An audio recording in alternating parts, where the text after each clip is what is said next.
Stop thinking of AI as something as the college professor that was inaccessible, and remember that We have, as one of our co hosts, a subject matter expert on AI. His name is Paul Boomer, and he wrote the book on it, The Secret Formulas of Artificial Intelligence. As a practical matter, give me that first step. Think of it as an intern, somebody who you do have to babysit, that you do have to at least understand that they might have different motivations. They might have different thoughts. They might have different inabilities or abilities. Treat them first going in as an intern. They're new to the company. They don't understand what's going on. You have to give them that information first. So practically, pick one small thing in your business that you think could be automated or that you would like to give to somebody else.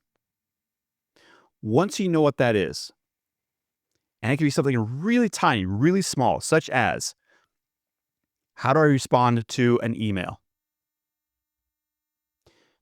Then go to AI and provide it. Okay, here's the background of this.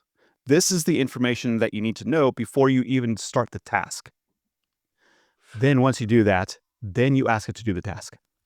But Paul, what I keep hearing, and it says it if you use any AI bots, there's a little sentence at the end of each one, right? What does it say?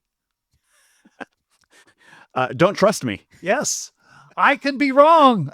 Yes. So let's say I started up my small business and I'm all about it. I'm all about AI. And I say, yeah, I'm going to get AI to respond to emails. And it gets it wrong. It gets it wrong. Now what? I'm embarrassed in front of my staff and my customers. What's the likelihood of it getting it wrong? It is very likely.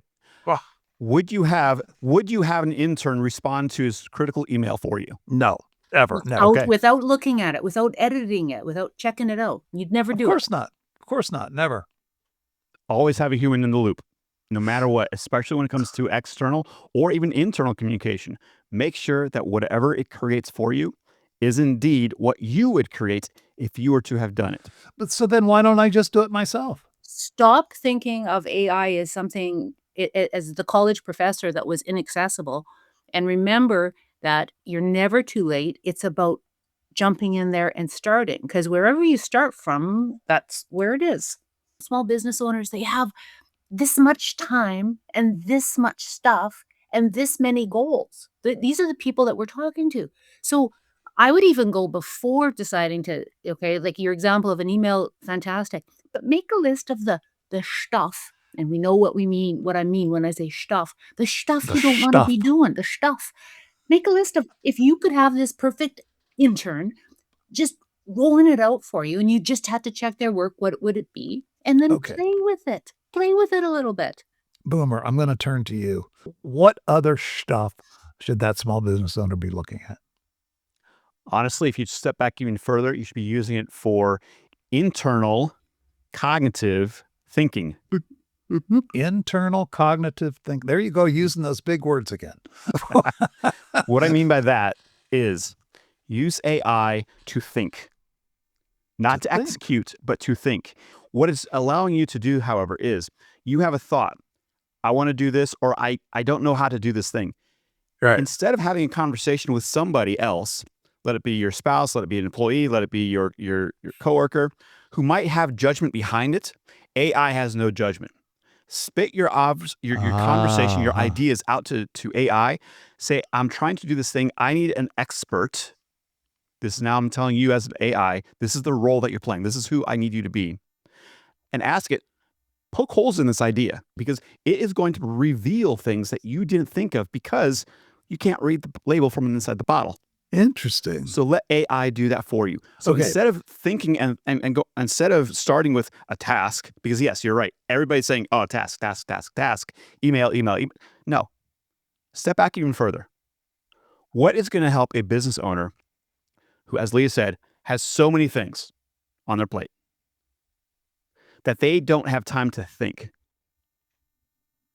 Use AI to be that thinking partner. I would even challenge that you can ask AI, and I've done this. Okay, I got prioritize this for me. What I've got Perfect. this. Ah, What should I prioritize? Okay, get this done first. This will roll into this. It will answer that. And that comes, and again, I'm against personalizing AI completely, except you do form a relationship with it. It's not a person, but it will get to know you. It will get to know your quirks. You'll get to know its quirks. And that's why it's important to pick your AI. Pick your Hey, Leah, AI. I have a question for you. When you did that, did you also tell it, hey, prioritize this, but did you give it background of this is what is on my plate and these are the things that are important to me? right. This is what's Yeah. going on in my life. Yes. And then it gave you the Yeah, it prioritization. can't judge what's important in your life, can it? I But mean, you can say based on the you can fact tell it. I You have can tell it. 3 hours. I have 17 things that I have to get done. I have 4 people waiting for this. I need to do this, and it's gonna inform this for the rest of my week. It will give you it'll spit out a to-do list. Give us some real examples. Like what? What are the worries of small business owners? Recruiting, materials acquisition, training issues, any kind of writing. It could be anything from brochures to emails. That's just limited. Yep. I was even going to back up even further. Ask AI, hey, what should my priorities be? Or what are the things that Oh, I, as an HVAC company, need to pay attention to? From a yeah. 100,000 foot view, Yeah. ask it, I have this business. I don't know what I'm doing. Tell me what I should be doing. And keep asking those questions to narrow it down to your field of your thinking. So, Interesting. HVAC. I have an HVAC business in Chicago. I have a $3 million company. I'm trying to expand. As a business growth expert, what things should I be thinking about? What areas of my business should I analyze? Again, you're having a conversation with an intern who has unlimited knowledge when you tell them, hey, now you have unlimited knowledge or you have knowledge Yeah, yeah. in this area. It's like a So, library, right? I mean, you yeah, gotta know which section you're going to. You gotta tell the librarian, otherwise you're starting with the ABC book. I don't need to know right. that anymore. Exactly. So us trying to tell business people, business owners, owner-led companies what to focus on, we shouldn't be because everybody's individual.